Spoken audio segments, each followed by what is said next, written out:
down there? Yeah, so my trip was a little bit different than the rest of them. Other trips kind of did lots of different ministry things with several different ministries, but we kind of focused in. Ours was a prayer room experience, and we were a part of a ministry called The Prayer Room in Dallas. They do 18 hours a day for 7 days a week. They don't have enough people to do the night watch, even though they're the third biggest one in the United States. It's really interesting. So there were some really cool encounters, experiences that we had being there for the week, but what they really wanted us to experience something unique about this prayer room is that the fact that it has to close. They wanted us to experience that. You know, we're here in this 24/7 context that it's been this way for 19, 20 years. We never have to experience the injustice of night and day worship like ceasing. Like, it's an injustice. And so they go from 5 a.m. to 11 p.m.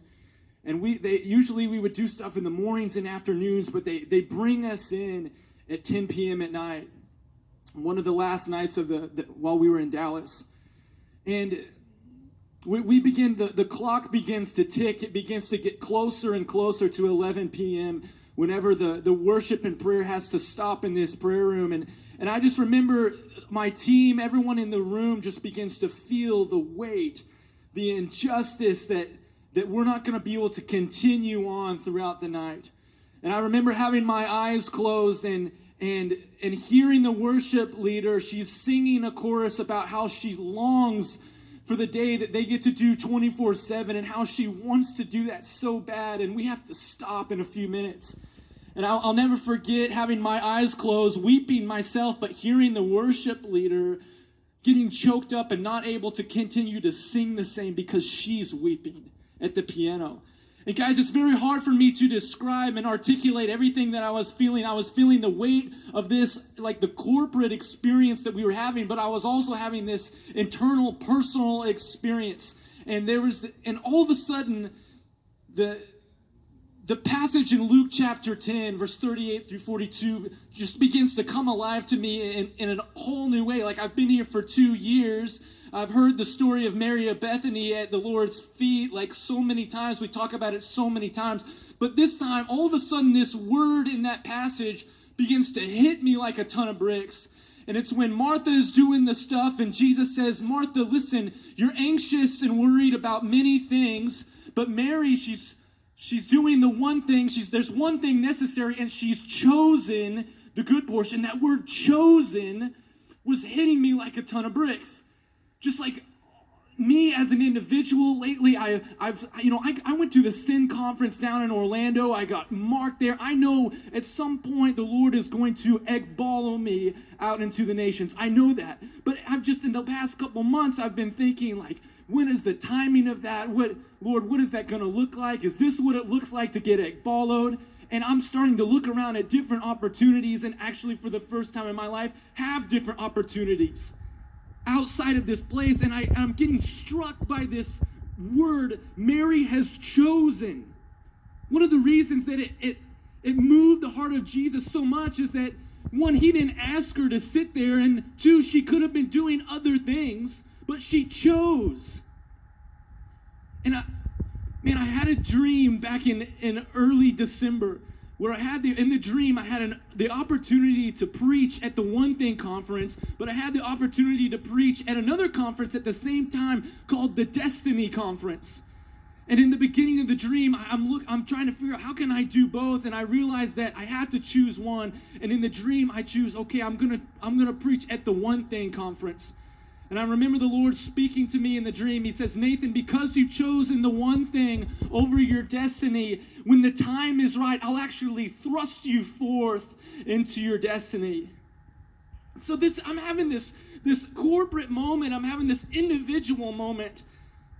And I'm realizing that, and then my mind goes to the third encounter that Mary has with Jesus, where he breaks this alabaster box of oil, and the Bible describes it as a costly perfume. It cost Mary something. And I just had this revelation that the reason that it pulled the heartstrings of Jesus so much is because it cost her something, and he didn't ask her to do it, but she chose it. And she chose it when she had other opportunities, other things she could have been doing. And I made this sober commitment in my heart. Once again, I'm like, Jesus, I'm in this place where I'm realizing I have an opportunity and I actually want to choose you over my destiny. I actually want to choose the one thing over my destiny. And it was one of the most powerful moments of my entire walk with Jesus. Man, it's like when I was brought here to IHOP, to be honest, like Jesus turned my life upside down to get me here. I was engaged. I was going I love Jesus, but I was engaged to be married, going this other direction, go to the One Thing conference. Corey Russell gives a message, shepherds after my own heart. I get marked. My life gets turned upside down to get here. But now he speaks to me. He goes, Nathan, I've actually done the things that I told you I would do to bring you here. And yeah, if you stay here, then I'll do more in your heart for sure. But if you stay here, it would be primarily for me. And he's won my heart in such a way that I'm choosing to stay. I'm choosing to stay at his feet until he follows me. Amen. Amen. I love what you described in the first service, the pain and the injustice of the prayer meeting stopping. And here we are. We're in this historic moment that we sometimes do take for granted, that we have this historic anomaly that's unique in church history called 24/7 with prayer and worship, just right down the road. And what I love that we get to ride the wave of 24/7 prayer when we go out to heal the sick and share the gospel. When you put the two together, it's explosive like nothing I've ever been a part of. That the prayer room is fiery, the furnace, the cannon of prayer. Mike and Stuart and the team pointing towards the cities that we're in, praying for the Lord to break in, and then to hear the stories on the other side of prayer. It just fills you with faith for what's possible when you take night and day prayer and you put it together with a willingness to open our mouths and share the gospel. We can have that here in Kansas City.